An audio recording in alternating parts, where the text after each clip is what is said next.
Welcome to another episode of Complete Developer Podcast, the podcast by coders for coders about all aspects of creating your best life as a developer. I'm Will, the accomplished developer and aspiring software architect. And I'm Beej, the journeyman developer, sharing my journey in development. Complete Developer Podcast is supported by listeners like you. We are now on Patreon at www.patreon.com/Complete Developer Podcast. Don't call us, we'll call you. It's commonly accepted as best practice to decouple your code lest you get the dreaded spaghetti code that is codependent, relying too much on methods outside itself. We're going to look into ways to implement one of the solid principles, dependency inversion, through the inversion of control principle and how it can be applied. We'll talk about patterns you can use in your code to apply these principles. But before we get started, Will, what have you been fighting this week? We didn't get to record last week, so this is actually, this doesn't matter to the end listeners, I guess, but we're a week late recording this one. The other thing is, and I neglected to even mention this on the Facebook Live, but I've updated my computer massively. It is so sweet, guys. It's so quiet compared to the other one. Like I walked downstairs when I got here and I was like, something feels off. And Will goes, "Have you seen my new computer?" And I was like, "Oh, right. That's what feels off." Because I heard you pause on the steps. It's like because you got about 4 steps down and then you stopped your leading foot on the next step. Yes. Because I heard you walking and then you just stopped. And I'm like, that's what it is. Because it immediately made sense to me. But yeah. So yeah, I've got a much faster machine. And basically what happened is Windows Update kind of bricked a bunch of my stuff. Yeah. And it was like I was already saving for an upgrade. I just had to rush a little bit. So I didn't get to upgrade all the things I wanted to upgrade. I was able to get just enough. But it's still an order of magnitude faster. And you didn't get to do everything all at once, but you're good to go. That's awesome, dude. But dude, that heatsink. Oh my goodness. That heatsink though. Yeah. You sent me a picture when you're putting it together and you're like, "You see the heatsink?" I'm like, "Wait, what?" Yeah. I got this massive Cooler Master rig that there's a piece that hooks on the back side of the motherboard and has, and then there's a piece on the front side or the top and the bottom. I guess I don't know. It's weird when it's vertical now, how you refer to things. But yeah, that thing was a pain to put together. And the junior developer I work with really, really, really loves hardware.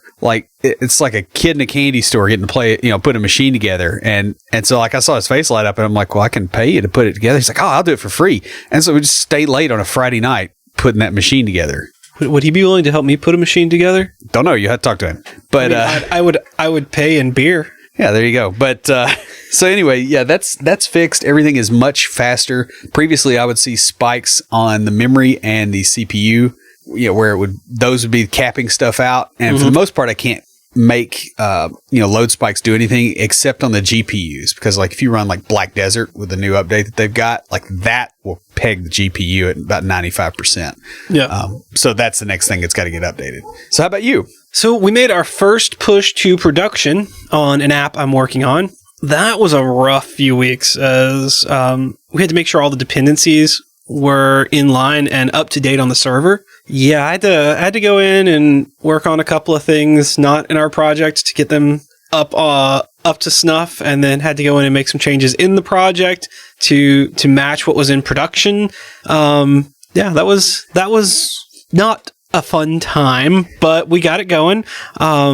We got a few more months to add some features to the project, and then we'll have our final push to production. Well, I say final. It's final for this iteration. The team that I'm on is going to be working on something else for a little bit and then coming back to it. And after the business team has had time to use the application and get used to it and go, "Oh, hey, we really need these things for what we do," that sort of stuff. Now, week before last, I helped Junior Developer Toolbox to record their anniversary episode. They did a live recording. Sounds weird, but it was a presentation that they recorded at Nashville Software School Alumni Association on imposter syndrome. It was really good.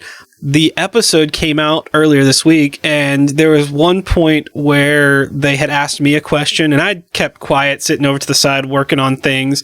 And one part, they asked me a question about you, and when we first started podcasting. And so they ended up leaving that in. So it was really cool. I listened to the episode and got to hear my own voice on somebody else's podcast. I always love that. I don't know why it makes me feel special, but it does. Whatever works, man. But, since we're talking kind of about language and framework constructs, I have something sort of related for IoTs.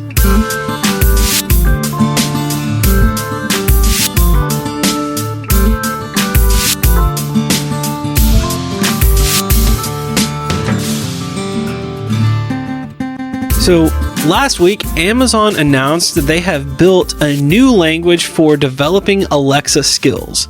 It's called the Alexa Presentation Language, or APL. I don't know if they're going to call it Apple, because that would be really awkward. I think APL is already another language, though. Well, they're abbreviating it APL. So it will allow developers to build interactive experiences with the Alexa platform. The really cool thing is this also includes graphics, images, and videos that can be played on devices such as like the Echo Show or like the Fire TV or Fire TV Stick that I have. You can also create content for devices using Alexa Smart Screen or the TV device SDK, so their smartphone applications as well. It's really cool. They got a lot of neat stuff in this language. It is built for working with voice commands and has a lot of built-in components, including image text views, pagers, layouts, and conditional expressions. It's really neat. I'll have a link to Amazon's announcement and preview in the show notes. Who's talking to us this week? Well, since you were talking about the Alexa presentation language, we have an email from Alex Nordine. Hi, I stumbled upon your site today while searching for data on web services. You have awesome posts. Great work. And then he goes on to mention a link on the JDT site that we've shared with them. Yeah, he found our site and then found, I think through JDT, and was talking about some of the stuff on their site too. And so I passed that on to them. But hey, Alex, thanks so much. Send us another email with your contact information, because we've got a complete developer water bottle just for you. Guys, if you'd like your very own complete developer water bottle, leave us a review in iTunes or comment on the website or any of our social media. We post all our episodes to Facebook, Twitter, LinkedIn, and Google+. We're also on Path, Instagram, and Tumblr. You can check us out each week on Facebook and Twitter Live. We talk about what's going on in the tech world and answer some listener questions. Or join the conversation anytime via Slack by going to slack.completedevelopernetwork.com. When writing code, we need to be conscious of the interdependence of different objects or modules of code. This interdependence is called coupling. Tightly coupled code is highly dependent on another piece of code for its functioning. In an object-oriented world, we want to make each unique set of code, an object or a module, interchangeable so that it can be replaced easily. To do this, we have to reduce the amount of interdependency between sets of code. This is what we're referring to when we mention decoupling code. The Dependency Inversion Principle is a specific form of decoupling modules of software. It's so important a part of object-oriented programming that it is the D in solid principles. The principle itself states that high-level modules should not be dependent on lower-level modules, but instead should be dependent on abstractions. Also, abstractions should not be dependent on details. The details should depend on the abstractions. The high-level modules should be independent of the implementation details in lower-level modules. And then at the lower level, it should be designed with the interaction in mind, as it may need to change interfaces. However, the inversion of dependency does not mean that lower level layers depend on higher layers. Both should depend on the abstract interface between them. And we can go more into this in other episodes.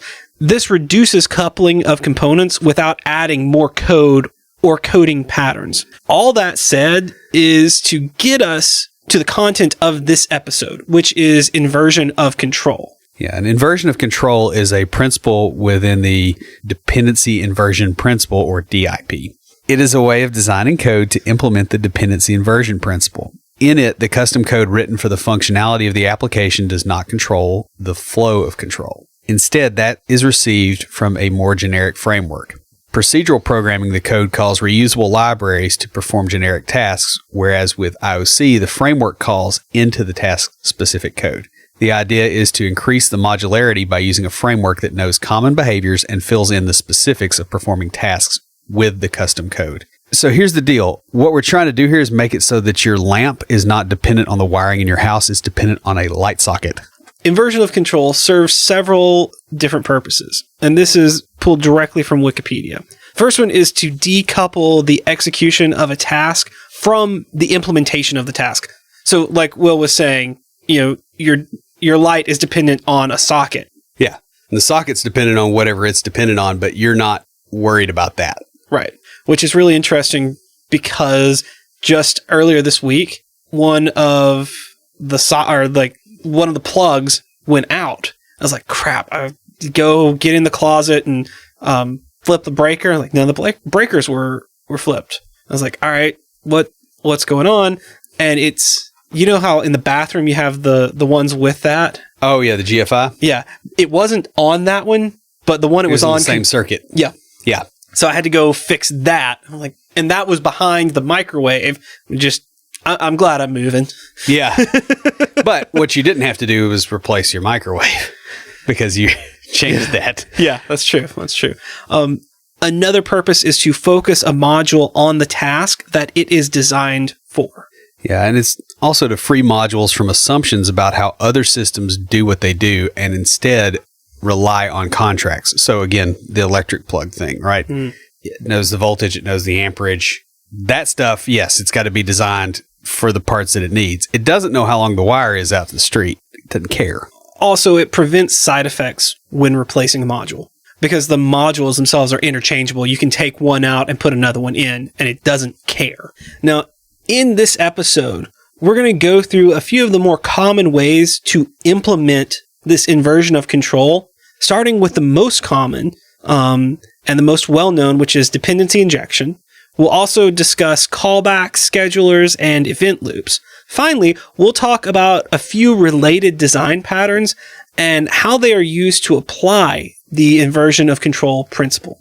This is an overview because realistically, we could do a deep dive into each one of these. Like, dependency injection could be a series of episodes, and the others could easily be their own episode, if not 2 episodes. Yeah, because there's a lot of stuff here. So we're gonna kind of hit this at a high level and do our best to explain things as we go along.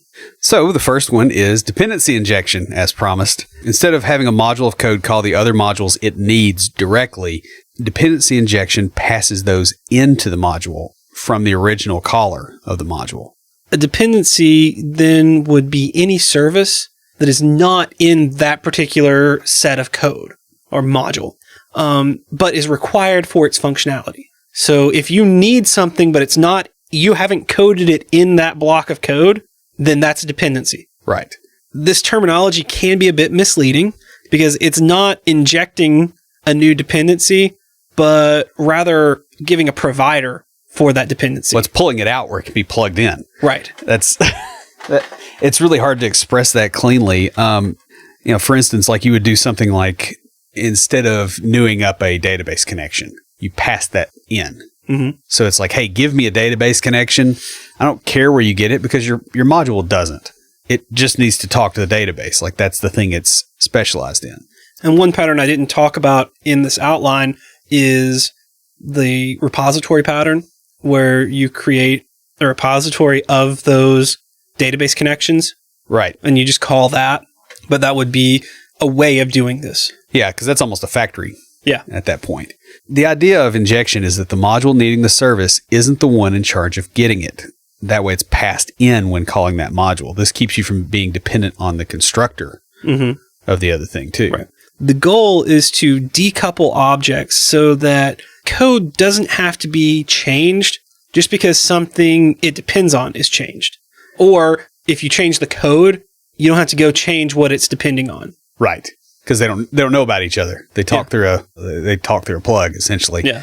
Now there's 4 pieces to dependency injection that we need to talk about, and that's the service, the client, the interface, and the injector. So The service is the object that is depended upon in order for the module to function. In other words, this would be the database connection that we were talking about before. The client is the module or piece of code that you wrote that's being called and needs that service or depends on it. Right. So that might be like a repository class that, is a database repository. In other words, it goes out and reads and writes to the database. It needs that connection. Right. Interfaces define how the client is able to use and interact with the service. So this would be an example. This would be instead of, hey, I'm passing a SQL connection in, it's like I'm passing an IDB connection. It's an interface database connection. It's got the same methods and all, but you don't know the type. You just know you got to talk to it. The code that is responsible for constructing the service and injecting it into the client is called the injector. This gets really weird with dependency injection because it could be, a test that's spinning up that object and going, hey, I'm going to new up the things and pass them in. Or it could be, another thing that's going, hey, just get me this. And the IOC or DI framework crams all that stuff in and spins it out. It could be where your dependency injection framework creates it, injects it into your controller, and then your controller injects it into your service. Right. And then your service calls another service and injects it into that so that or the service is injected into the controller and its constructor requires the repository and its constructor requires the... I've done that too, yeah. Yeah. Let's just say I did a lot of that this week. This builds. It snowballs up. Rather than allowing the client to create or find the service, dependency injection passes that service in when constructing the module so that it is part of that module's state. Yeah. The client that is called is not allowed to create new or static methods. Right. The responsibility for providing dependencies is delegated to the code calling the client or the injector. And this is really handy when you're testing, by the way. Yes. So you can make a mock of the thing instead of going, hey, I've got to pass this database connection in, or I've got to pass this repository in, let's say. I'm going to pass something that implements that interface, but just spoofs it so it doesn't actually go across the wire. So I can see how it interacts with the repository without worrying about breaking my database. So this is interesting because I've been doing this with .NET for a while, several years now, but I'm just learning Java in school. And I took a course on test automation where guess what language we used? Java. Yeah. So I got to learn how to do some of the actual practical things I do in my daily job in the academic, in air quotes, language that I'm learning. Yeah. It was really kind of neat because all I've seen of Java has been academia, grad school. So it was really cool to see some real practical application of it. The client itself doesn't need to know about the injecting code. Only the interfaces of the services being injected. It shouldn't have any knowledge at all of the implementation of its dependencies. Now, should is a problematic word, right? Because like the SQL connection I was telling you about earlier, you got to know that you're talking to it in SQL if you're using a SQL connection because it's the language. But there's kind of there's a gray area. Yeah, there's a gray area, fuzzy area. Yeah, you there. decouple it as much as you can. Right. The client code should not have to change if the code behind the interface changes. Right. And that's what they're getting at. The idea here is, for example, what I have a repository, makes the call to the database. Well, if it's a post, I pass in the object that it's going to map and send to the database. If the way I'm doing that changes, or if the ORM I'm using changes, my service that calls that doesn't care. Right. All it knows is I call this interface, that interface takes this object and it puts it in the database. Yeah. And the smaller your, when you set things up this way, what happens is you can actually change stuff out for it being advantageous versus, oh yeah, my website knows SQL and knows exactly where the database server is. That's hard to change. There are three common types of dependency injection, allowing an object to receive a reference from an external caller. Now, the first of these is constructor injection, which passes the dependencies into the client by way of a class constructor when constructing the client. By the way, usually the pattern when you do that is you make those objects, once they're in that object, they are immutable within that scope because you don't want that changing as you're going through. Yeah, and this is a pattern that I have used a lot. Yeah. The next is the setter injection. And it uses a public setter method on the client to set or inject the dependency. Right. So this would be like a public property in C#. Right.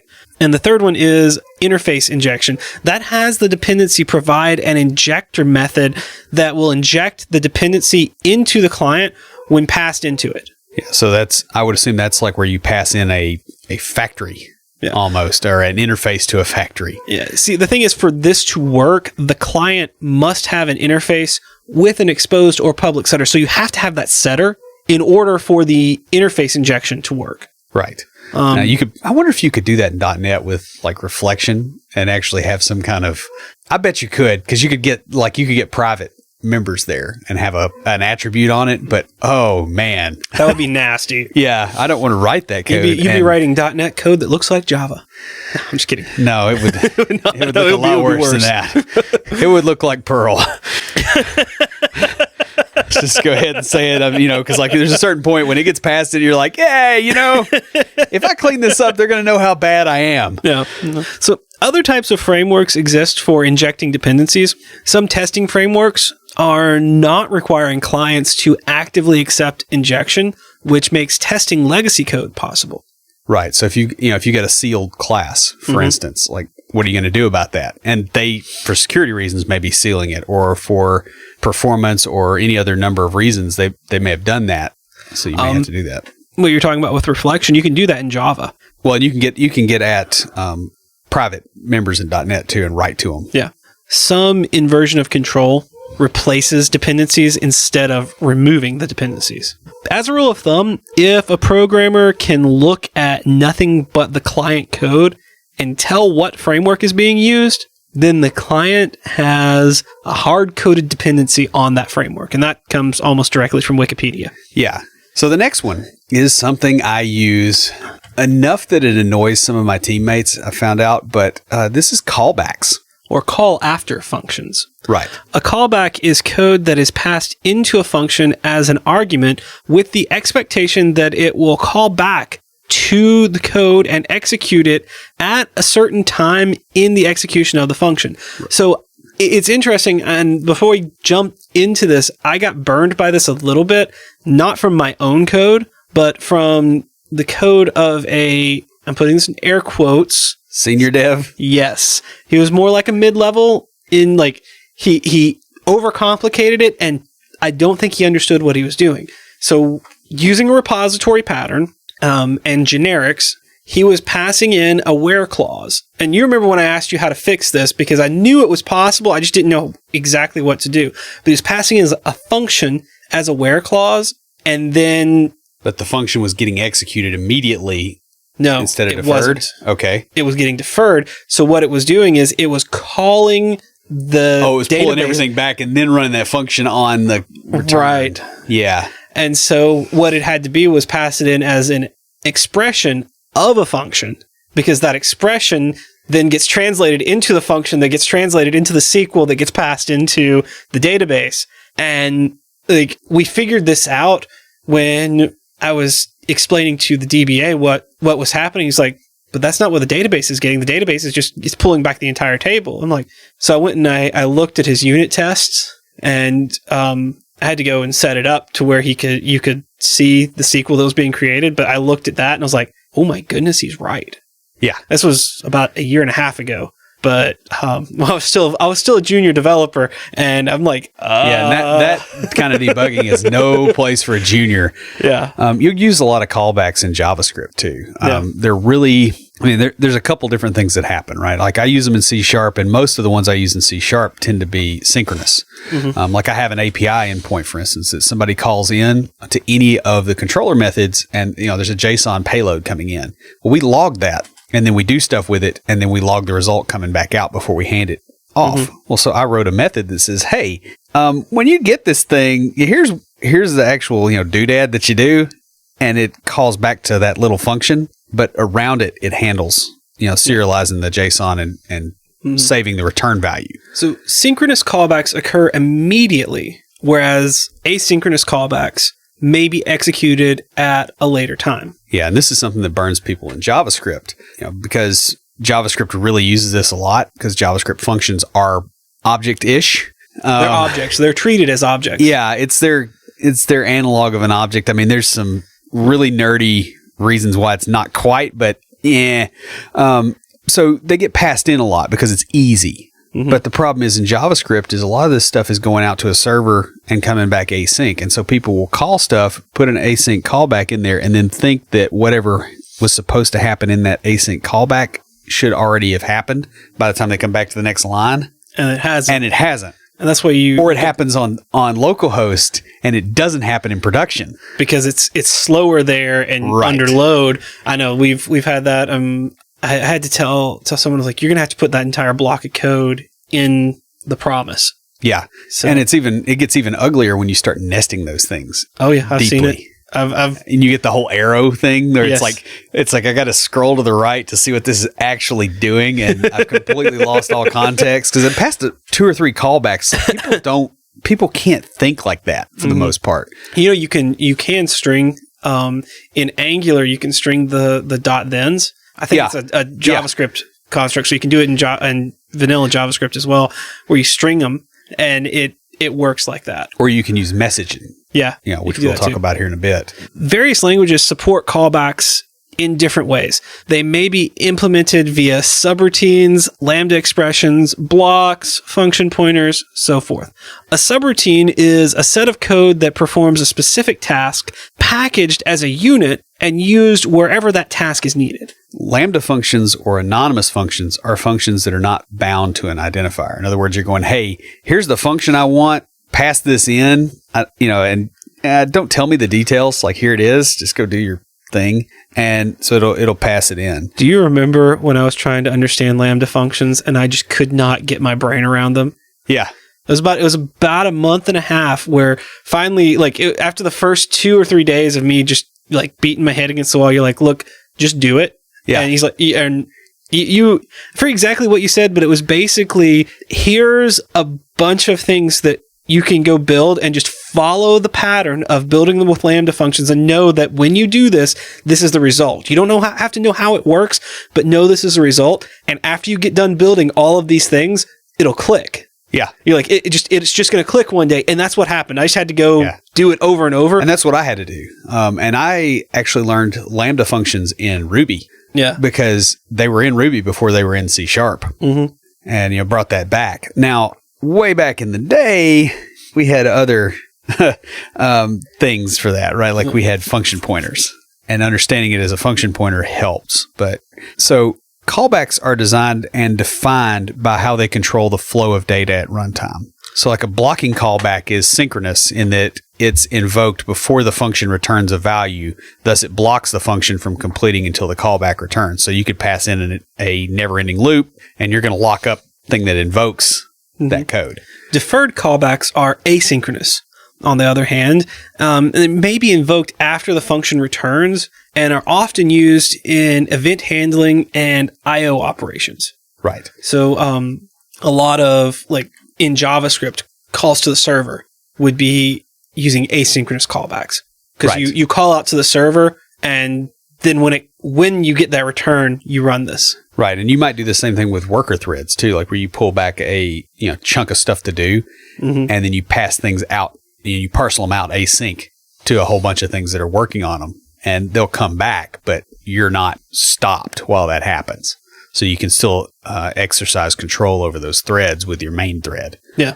Implementation of callbacks varies based on the style and type of language you are using. In dynamic languages such as JavaScript, Python, PHP, Perl, I could keep going, functions are objects that can be passed into another function. Object-ish, as Will prefers me to say. Functional languages often treat functions as first-class citizens, allowing them to be passed as callbacks into other functions. Yeah, and some languages allow functions to be passed as closures, allowing them to access and modify locally defined variables. And this is what happens in C#. Yeah. Right, like if you've got a callback, it can access stuff in the outer scope. Mm-hmm. And JavaScript can as well, depending on how you declared your variables. But that can be a little bit of a dangerous pattern. especially as you get bigger chunks of code, because you don't realize what is changing variables. And so between two different lines, when it's not being assigned, its value may still have legitimately changed. Right. And then you have to deal with this. Yeah. Yeah. Oh, man.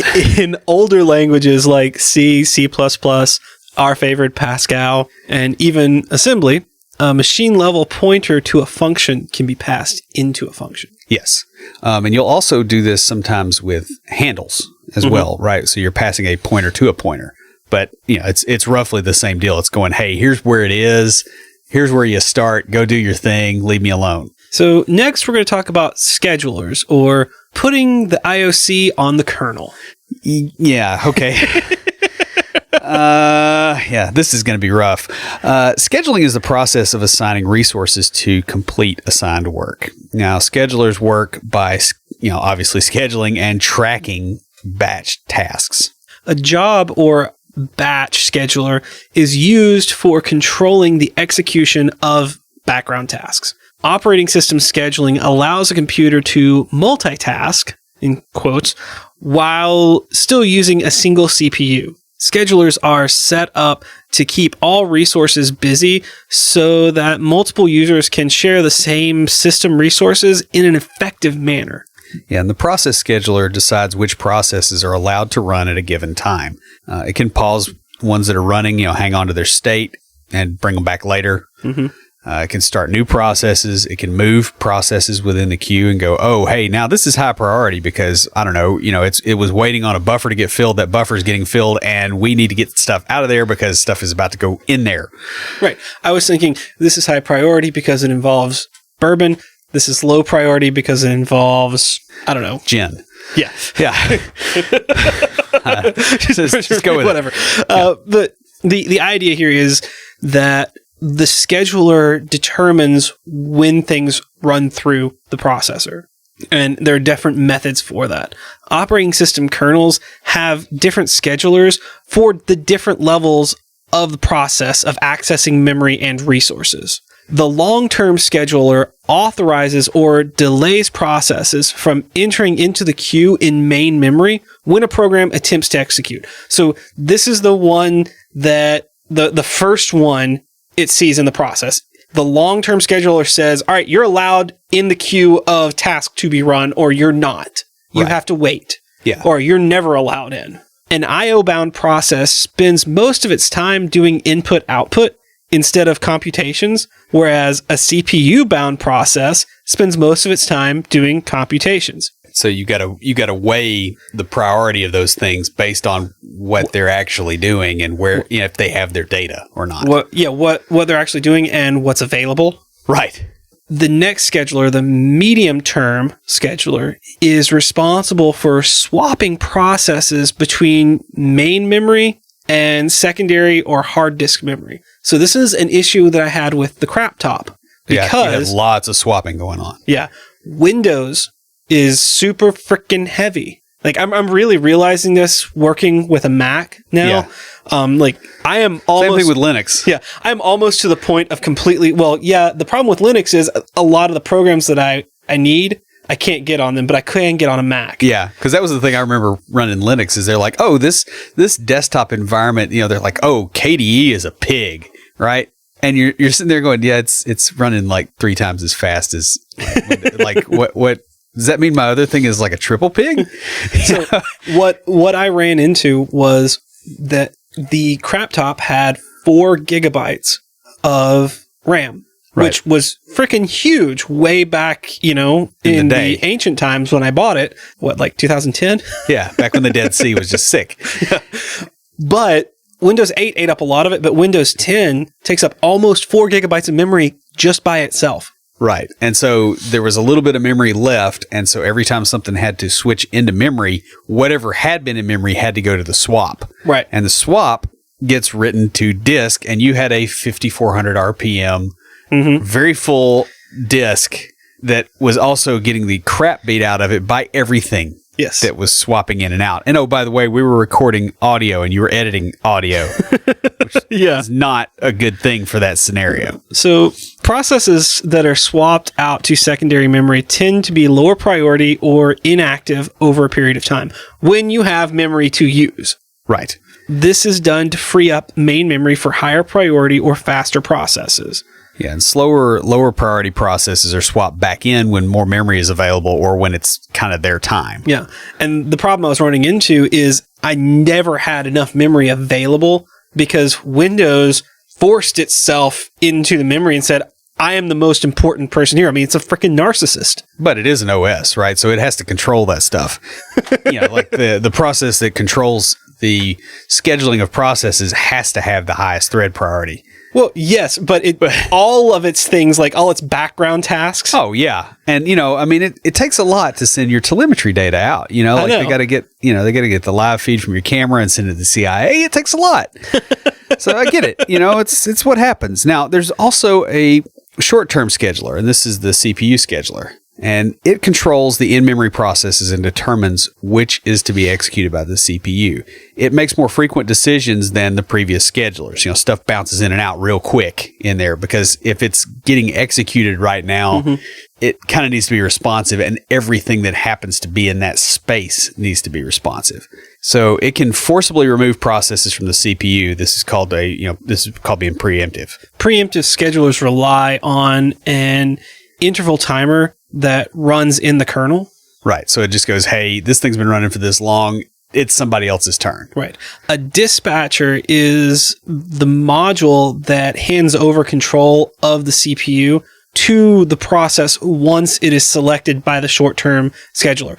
So just like the long-term scheduler goes, all right, you're allowed, like it puts things into the queue. This is at that CPU level. It goes, all right, it's your turn.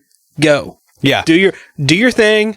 All right. It's someone else's turn. Dispatchers context switch. And we use this term a lot to mean, in various different circumstances, but it does so by saving the state of process that was running, then replaces it with a new process. They're also used for switching to user modes or starting a program in the proper location based on new or saved state. Right. And this switching actually will burn you if you're doing real low level stuff because jumping between kernel space and user space is expensive. I forget how many clock cycles, but that was one of the things that I've had to deal with low level code before. Yeah. Schedulers use algorithms known as scheduling disciplines to distribute resources among processes, be they simultaneous or asynchronous. And honestly, we're going to go through this rather quickly and just hit the highlights because this could be its own episode. At the very least. Yeah. So scheduling algorithms minimize the amount of resource starvation to ensure that processes aren't continually denied resources.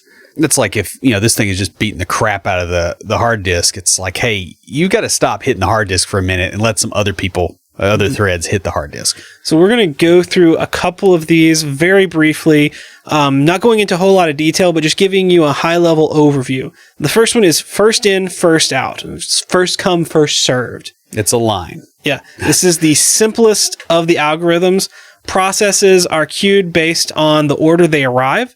Like I said, it's a line. The overhead of scheduling is minimized because context switches only happen at the termination of a process. Right. So it runs until it's done, and then the next one gets to go, and then the next one, and the next one. Which is how, in a high-trust world, we used to do computing. Yeah. And then we realized, we can't really trust somebody that wrote a process because they're just going to spin forever. Turnaround, response, and wait times are heavily dependent on when the process arrives and what's before it. Because every process goes into completion. There is no risk of starvation. You're going to get to use all the resources when it's your turn. You may have to wait for that turn. The next one, earliest deadline, is an algorithm that waits until a process terminates and then searches for the next one that is closest to its deadline or when it has to be completed by. Right. So that's sort of the emergency-based scheduling you see in project management in a lot of development shops. Yeah, exactly. In shortest remaining first, the scheduler rearranges the queue of waiting processes. Remember, we said that it can move things around in the queue. So it rearranges them based on the least amount of time estimated to complete the process. Yeah, so the scheduling algorithm in that case has to have advanced knowledge about the time required for a process, and the current process may be interrupted if a shorter process arrives in the queue while it's running. Longer processes will have longer wait times and response times, and may suffer from starvation if shorter processes are continually being added to the queue. Right. So this is the kind of scheduling you get with junior software developers who are trying to show management that they're being productive. So a smaller task comes in and they immediately stop what they're doing on the big task, kill the small task, and go back to the big task so they can go, hey, look, I was productive today. Right. The operating system may assign a fixed priority rank to each process it receives, such as in fixed priority preemptive scheduling. Processes are then reordered in the queue by their priority. A low priority task may suffer longer waits and starvation because of incoming higher priority tasks. You'll see this with more mid-level developers who they see something come down the queue and they're like, oh, that I have to get done. So they'll stop what they're doing to go do what they perceive as a higher priority. Yeah. And then come back to it. Which is also why switching priorities frequently is very, very bad because it reorders the queue. Now, the next one is round robin scheduling. So in this one, you get a fixed amount of time that gets allocated for running processes, and then the scheduler cycles through each process for the amount of time set. So it's like, hey, you get this many milliseconds, and it's going to be a smaller unit than milliseconds. You do your thing, and then when it hits that breaking point, I'm going to stop you, and I'm going to do the next thing. Yeah. Now, this is a lot, this is kind of overhead heavy because of the constant context switching. However, for like a desktop environment, that's kind of what you want. Shorter jobs will be completed faster than with the first in, first out, and longer ones faster than the shortest first. The average response time is good, but individual wait times will vary depending on the number of processes in the queue. Right. So overall, it's going to be better, but an individual process may take longer depending on what's there. This is what I suffered from in the crap top. Yeah, it's basically the scenario is that as it gets under load, performance goes through the floor. Multi-level queue scheduling is used when processors can be divided into different groups, such as foreground and background processing, or where you've got multiple processors. Yeah. So the next and final implementation we're going to talk about is the event loop. The message dispatcher or event loop makes requests to an event provider, and then it calls the relevant event handler. Yeah, event loops are one way of implementing message passing. This is under the hood in Windows, for instance. Message pumps are what they call the thing that moves messages from the message queue in the underlying OS into the program for processing. So it's, the OS is handling the messages, and then it gets to a certain point and it basically kicks it over to your program. Main loops are top-level event loops that control the flow of the entire program. So in some languages, or I'm learning that with web APIs in .NET Core, you have a main function again. Right. So that controls the flow of the entire program. Most modern applications are going to have a main loop that is only entered if there is something to be processed. And you'll also see the pattern where there's a main thread and then there's a worker thread. Like we see this a lot in Delphi, where there's the one that's actually handling all the Windows stuff and all that crap. And then there's another one that's for all the rendering and all that stuff. Unix and Linux treat everything as a file. So they have file-based event looping. So the file I/O controls all reading, writing, and communication, both internal and network. However, asynchronous events or signals are not handled by the file interface. Right. They get received through signal handlers. And these are small pieces of code that run while the rest of the task is suspended. This is a whole rabbit hole of Unix, Linux kernels we are not going to delve into now. I personally don't feel qualified for that one. What I would love to get a guest on to talk to us about that. Yeah. And about we kernel can hacking. Yeah, that would be really neat. Event-driven programming is a paradigm that allows control of the application flow to be determined by user actions or inputs. These actions can be user input such as a mouse click or key presses, input from sensors such as in IoT devices, or messages from other programs such as when building an API. We just had an episode on API best practices. Yeah. This is the dominant paradigm in designing graphical user interfaces, right? Because your program doesn't know when you're going to click. It's just you clicked, that goes into a queue somewhere and it gets handled. It just gets resolved real fast, so you think it's real time. It's also used in things like device drivers, such as your USB ports. Yes. It involves a main loop that will listen for events that then trigger a callback when one is detected. With embedded systems, this is achieved using hardware interrupts instead of a main loop. This works best with high-level languages that have constructs like await and closures. Event listening may be handled by the framework where checking for events in the main loop is common among application use. Like for instance, .NET WinForms, that's built to handle that stuff. Yeah. Like you don't really deal with the event loop in there unless you're really getting in there. But if you're doing like JavaScript, you may have event listeners right in there that are waiting for things to happen. Or dispatching. Like you'll do that in Node, right? You kick out a signal. I forget what they call it in Node, but it's basically like, hey, handle this on the next tick. Or like it's, every loop is going, all right, has anything happened? Has anything happened? Has anything happened? Yeah. Or has nothing happened and am I in a waiting state, in which case I have a message that says that and I have a waiter. There are a few alternative designs that contrast the event loop design. Historically, programs would simply run once, then terminate, such as, command line driven programs. Parameters were set up ahead of time and passed into the program. This design did not allow for a lot of user interaction within the program. Now, of course, that worked pretty well then. It still works now. For the command line type stuff. You would be stuff. shocked how many little command line programs actually run on your system if you actually go poke around enough. Alternatively, menu-driven designs may still have a main loop, but they're not exactly event-driven. Users get presented with options that narrow down the task to be performed, and this allows for some interaction with users without a main loop. So it's going, hey, go to a certain point and then wait for input, and then they input and then it goes.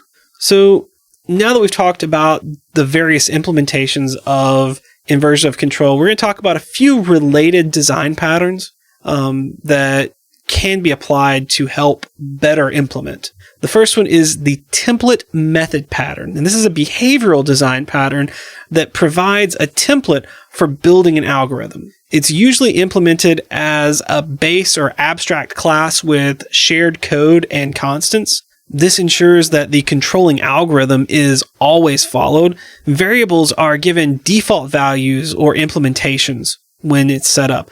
I use a base repository, right, which all of my specific repositories inherit from.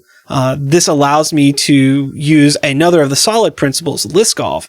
So all of my services take in a base repository. So whoever calls them, they create their specific repository and they can pass it in because the service only used the base. Makes sense. The individual repository inherits from base, so it has all those on it. Right. And it also helps with making generic constraints. Yes. Yeah. Because that's why I do it. Well, there's that too. Yeah. These abstract classes have concrete implementations. They fill in empty or variable parts of the template, and algorithms vary from implementation to implementation. Yeah. Like your high-level code doesn't determine what algorithms to run, but instead a lower-level algorithm is selected at runtime. Right. That's the idea.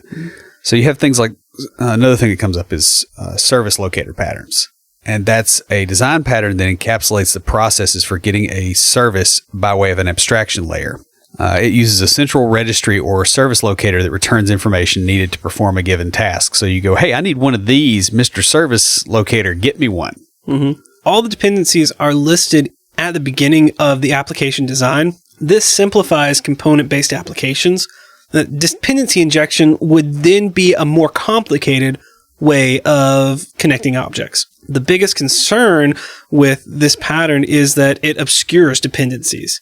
This makes the registry sort of a black box to the rest of the system. or it makes it extremely heavy, and it means that the rest of the system can't vary the implementation they pull back. They get, they ask for a thing, they get that thing. Yeah. And they don't get to control the lifetime and those things. I've worked on systems that were built that way, and it seemed smart at the time, and then it really started hurting once the app was big. Yeah. This works a lot better with smaller things. The code is harder to test and maintain because errors occur at runtime instead of compile time. Yeah.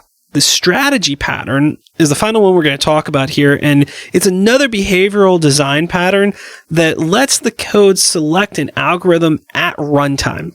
Instead of implementing algorithms directly, the code gets instructions at runtime with a set of algorithms to use. This lets the algorithms be independent of the clients that are using them. It does this by storing references to code in a data structure. The code is then accessed through the pointer when it's needed. And it uses composition instead of inheritance. Right, which is an extremely handy pattern that takes a little while to get used to. But in this pattern, class behavior isn't inherited, but it's encapsulated in interfaces. So you kind of build the thing up from a wad of interfaces. It's it's like every higher level object is a cloud of interfaces. Yeah, that you're dealing with. I've looked into this, and it's one of those things like. It's one of those things you got to do for a while, and then it'll make sense. Yeah, like I was going to say, it's like the Lambda functions were for me. I'm like, I just need to build stuff like this and just know that it's going to work, and then one day it'll click. But behaviors are defined in the interfaces and their implementations. There is a lot more ways to apply dependency inversion than just inversion of control. Diving deeper into these principles and patterns, you see how when they are applied, the solid principles interrelate and work together to form better, more maintainable software. Individually, they may seem like a lot of work to implement, but as you start implementing one, you'll notice that the process to implement the others becomes easier. That's pretty much all we've got. Before we close everything out, Will, what do you have for us this week for Tricks of the Trade? Well, I want to relate the dependency inversion principle to consulting or to working at a job. Your boss is not looking for a tightly coupled component that does stuff for him. On average, they're looking for somebody that they can tell it to do a thing and it gets done. Right. And I bring this up because I see a lot of developers out there, especially in the consulting space of lately. And I'm not sure why this happens, but they'll do stuff like go, hey, I'm refactoring this code. I am, doing this, really, really technical thing. And they put it as a line item, right? Like they put their best practices and their ways of approaching things that are completely sensical in development terms, but they give that to the business people. I just want to point out that that's probably not what you really want to do. What you actually want to do is you want to essentially give the boss an interface. They talk to the things that they care about. They don't hear about how you're refactoring, if that makes sense. It's an abstraction thing that actually applies in real life. So just kind of mull on that a little bit and ask yourself, am I putting best practices as a line item on an invoice? Because if I am coupling my boss to the way that I work, and that's bad. That's all I got.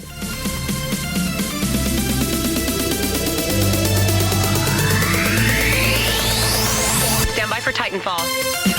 If you have a question or comment, please email us at neckbeards@completedeveloperpodcast.com. Our theme music is an excerpt from Stand By for Titanfall by Pure Bells, available on SoundCloud and licensed through Creative Commons.